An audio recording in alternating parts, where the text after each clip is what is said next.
Good morning, world. I am Judy, your web-based therapist, making therapy accessible and convenient for our clients in Florida, in New York, and of course, sharing information worldwide.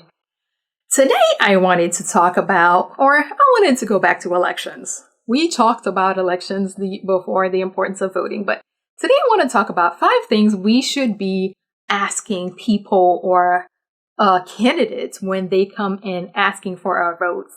This weekend, I started seeing a lot more campaign signs throughout the South Florida area as I was driving around. But one thing that always happens is during the election season, everybody comes, hey, yeah, we're going to represent you. Yes, we're going to do our best. We're going to include you. You're important to us, blah, blah, blah. But at the end of the day, it's the same thing. And then 4 years later, we don't get what we want. But one way to ensure that we're getting more of what we want, I mentioned, is making sure that we're voting as a voting bloc. But another thing is to ensure that we're qualifying the people that are asking us for our votes. And so today I want to talk about 5 questions we should be asking these people. First is, what do they know or what do they believe are the issues in our community? Because as people come asking for a vote, we should be making sure that we're not a priority to you today, but we've been a priority, that you've actually looked at us. You've actually considered us before the day you came to my house and said, hey, can I have your vote? We need to be asking these people, what do you think, or what do you see as the problems or the issues that our community is facing? Yes, they're going to most likely they'll turn it back to you. Yeah, that's why I'm here. I want you to tell me what's important to your community. But have they been paying attention all these times that we've been screaming and shouting, hey, we need this, we need that? Have they been paying attention? Have they heard us? Have they considered what we've been asking for? So we need to be making sure that people are paying attention and hearing us before the day they come to our house and say, hey, can you vote for me? 2, what is their plan for helping our community?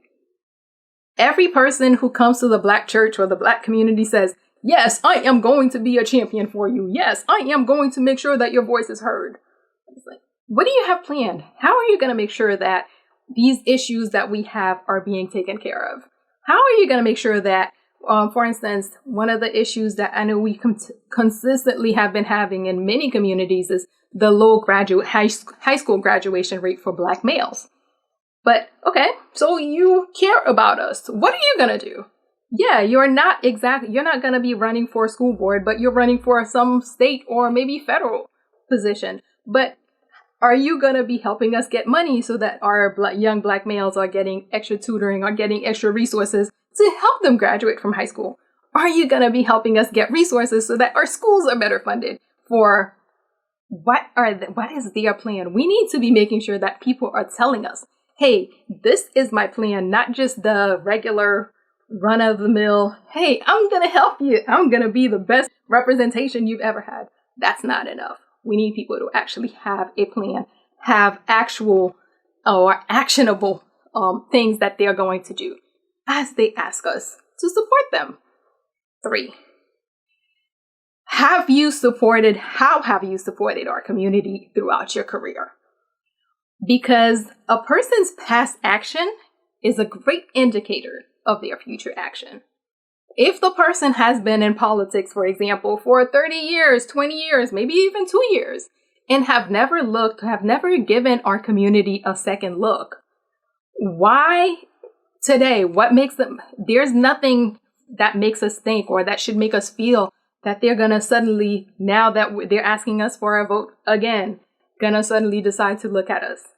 We need to be making sure that people are telling us, hey, these are the actual tangible things I have done to support this community. These are the things that I have worked on to support this community.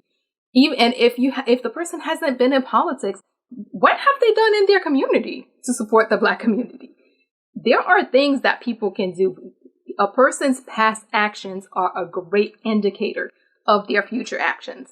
So if the person has been, doing whatever for however long and have never looked at us, chances are after we give them our vote, they're not looking at us again. Or at least not until they need us for the next cycle. 4, how is their campaign engaging this community?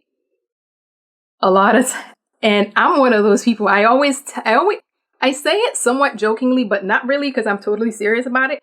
I always talk about how I feel the Democratic Party asks Black people to volunteer while they pay all their staff from other communities. Yes, I'm not saying that they don't have a few Black people here and there, but for the most part, the majority of who they hire, who they're paying, who their consultants are not representative of the Black community, including the people that they're paying or hiring to consult on engaging and working with the Black community. But they're always eager and happy to help the Black people to volunteer because, we're allergic to money and stuff. How is their campaign engaging the Black community? We need to know that, because if at the onset, they're taking the time to engage, to actively participate, to actively work with the Black community, this may be an indication of an intention, at least, to do something with the community. But if, of course, the person comes and all their people are coming from way over other side of town or some other state, and then they want to come and tell you, hey, these are the things we're going to do to help your community right here, that should be a sign. That's usually a sign that they have really no plan of being part of our community. And I don't just mean our Black community. I'm talking about your community in Boynton Beach, your community in West Palm. What are they doing to engage the Black community? And what are they going to be doing to engage your community where you live?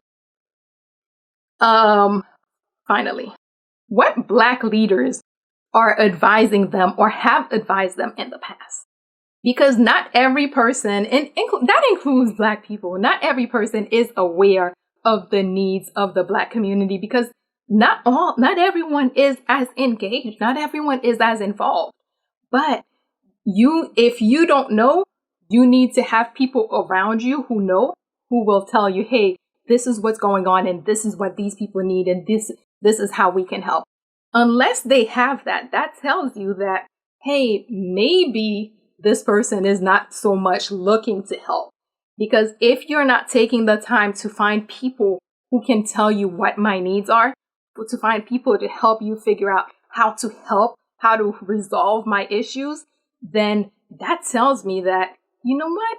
You're probably not interested in what my issues are or doing something about my issues. So as we talk to these people, as we interview them, we need to be making sure that they are doing these things, that they're getting. And when I say Black leader, if they say Al Sharpton or some other major name that is not a part of your community, I'm not dismissing Al Sharpton. I'm just saying that everyone, those are the go-tos. Al Sharpton, the NAACP.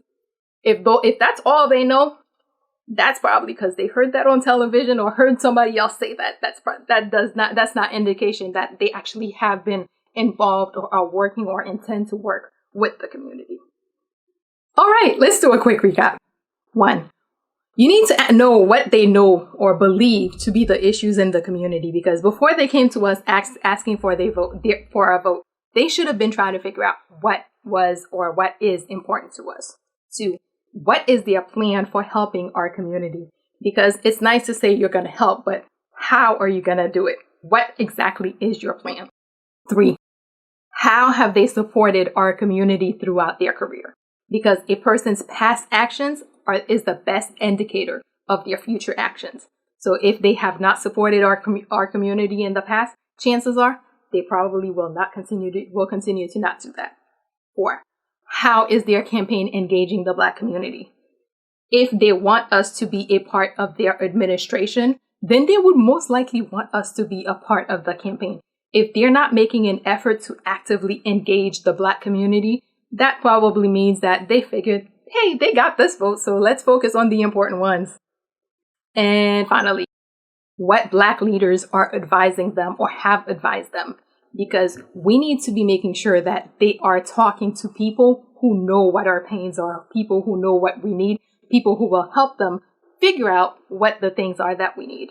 And that does not mean just repeating the common NAACP Al Sharpton that most people just throw out there just because they want to sound like they know Black people. Okay, I'm done now. As always, if you or someone you know happens to be going through something that's more than you can handle, please remember that even right now, when many things are so chaotic, there are professionals like myself who are offering services, including remote services, who are available, able, and willing to help. So please figure out who those people are in your community so that if you need the help, you can reach out and get the help that you need. And that is all we have for today. Good morning, world. Have an awesome day.